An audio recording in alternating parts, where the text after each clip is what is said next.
there. I wanted to talk with you today about transposing because it's one of those things that can make such a big difference in your enjoyment of playing the guitar. And on guitar especially, I think it matters a lot if you know how to transpose. So the purpose of this lesson is to make sure you know why you want to, and then in the next lesson I'll actually get into explaining what does that mean to be in one key or another key, or to transpose from one key to another. But for now, I just want you to hear the difference. For example, a lot of my students will play this song. It's a good song for early players, but fingering it in G it works out well for them, but singing it in G, it's kind of hard. I'll show you why. Amazing grace, how sweet the sound. You can see it's low for me. And the easiest way to transpose, we'll have a whole lesson just about capo, but say if I just slap on the capo, easiest way to transpose. But important things we'll learn about the capo in the capo lesson. I'm still making the G shape, see? But since the capo's here, it's not actually G, it's B flat. And I can sing it like this. Amazing grace, how sweet the sound. Much more comfortable for my voice.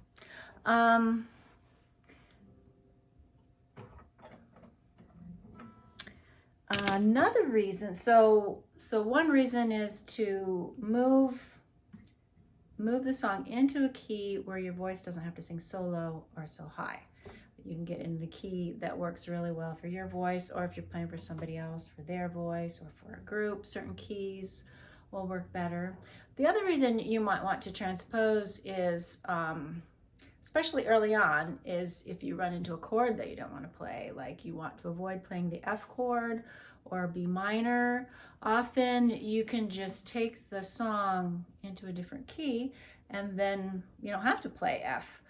For example, if we were playing Happy Birthday, make sure you can see what I'm doing. I'm going to play it in the key of G. Oh, wait, no, it's key of C. Happy birthday to you. Happy birthday to you. Happy birthday to you. There's an F chord there. And if you don't want the F chord, see what happens if we play in the key of G. Happy birthday to you. Happy birthday to you. Happy birthday, dear Grandma. So instead of the F chord in this key, I get to play C chord there. You'll notice for my voice, it was not so great, but there's other keys and you can find a nice compromise. So avoiding the chords that you love to hate. I wanted to show you an example why this is such a passionate pet peeve of mine. I realize it's one of the resentments I just don't want to let go of. When I was a teenager, I got this book. Does anybody remember this book? And this is where I learned to play my first few songs. And I just, all I could do was, look at those chord charts and figure out where to put my fingers. And, books in those days, we have a lot better resources now. But this book, a lot of the songs, they were written by a piano player for piano players.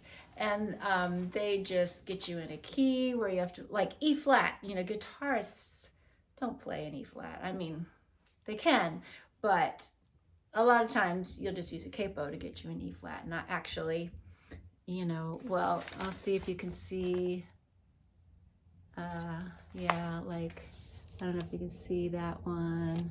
I think that's the flat chord right there. I don't know if you can see it, but I can show it to you here. We've talked about this before. The E flat chord, it's like a D shape here, a half 1 fret higher than D, but also an E note there. And it's doable, but it doesn't sound that great. And when you're new at it, it's terrible. And so I would just go on with live, say, well, I can't play that song. It has E flat in it, and I can't do that one. So when 5 years later, when I learned that I could transpose and I could just play the whole song in the key of E and it would be much easier, it was like, why didn't anyone tell me this before?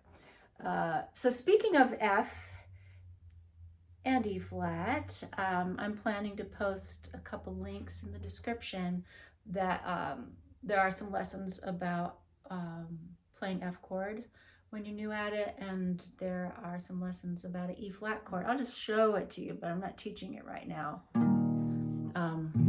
It's a lot like the C shape, and I'll put a link to that so we don't have to avoid E flat actually anymore if you're kind of a little bit beyond beginner. And then of course B minor is often your first bar chord, and I'll put some links. I'll put a link to some lessons that help with bar chords too. So I don't want you to avoid them forever. But when you're new at it, it's really fair to be able to transpose and avoid those chords that are giving you trouble. Another reason, so that was 2 reasons, to get it in the right place for your voice or for whoever's singing. And then another reason is to avoid chords that you don't want to play. Another reason to transpose is if you're playing the song with somebody else, like say you know how to play Happy Birthday in the key of G. Happy birthday to you. Happy birthday to you. And you're going to your mom's house. It's her birthday. And turns out your little 6-year-old niece also knows how to play Happy Birthday, but she plays it in the key of D, and it sounds like this. Happy birthday to you. Happy birthday to you. Da da da da da da da da. If you play it in the key, and everybody's like, wow, play together, and grandma would love that if you could play with 6-year-old Annabelle. And so the question is, you being the bigger man or woman, can you accommodate your 6-year-old little niece and play the song in the key of D? And when we learn how to transpose, you'll learn that it's not very difficult once you learn how. It's just like a matter of looking at a chart when you're new at it. That'll be the next lesson. So that's the other reason you want to play with your 6-year-old niece, or you get together with friends, you know the song, they know the song in a different key. That's another time that you would want to transpose. And the reason number 4 is the reason that inspired this series about transposing, because it finally dawned on me that when we do, for those of you following the well-tempered exercises, for those of you who are not following the well-tempered exercises, they're very potent, very effective exercises to help us develop musically. But the premise of the whole thing has to do with transposing. And I'm really sorry that I didn't spend more time on transposing before I realized that is something that, in order to understand how to do the well-tempered work, being not just like you watch the lesson about transposing and you understand the lesson about transposing, and then we go back to the well-tempered work, but really it's one of those things, it's a foundational thing that we want to spend some time with transposing, and not just learn about it and understand it, but actually do it some. Once you've done some transposing, it's just, it's more in you, and then you're able to build on it. Some things that we build on, just, it helps a lot if you spend some time actually doing that thing. So in the next lesson, about transposing. We'll talk about a little bit about keys and what it means to play a song in one key or another key, and learn how to transpose melody. And then we'll learn how to transpose like I just did. And I promise it's not too hard. I have a handy chart. Actually, I did teach, if you're anxious to see, I did teach about transposing in the first series that I made called Music Language Basics. Somewhere in there, about lesson 3 or 4, we talk about transposing. But anyway, the next lesson I post here is going to be how to transpose. Anyway, so I hope to see you then. And then right after that, we'll talk about how using a capo really is transposing. And kind of the clincher that gets people often is when I put the capo on, what key am I actually in? When I put the capo on the 3rd fret and made the G shape, I wasn't playing in the key of G anymore. And if I was playing with other musicians, like a piano player maybe, I would have to be able to tell them that I'm in the key of B flat. Again, that might sound scary and hard, but I'm going to give you a little chart and kind of a systematic way of doing that I think is the most straightforward, easiest way to know what key you're in when you slap the capo on. So those are the 4 reasons why I know you want to be able to transpose.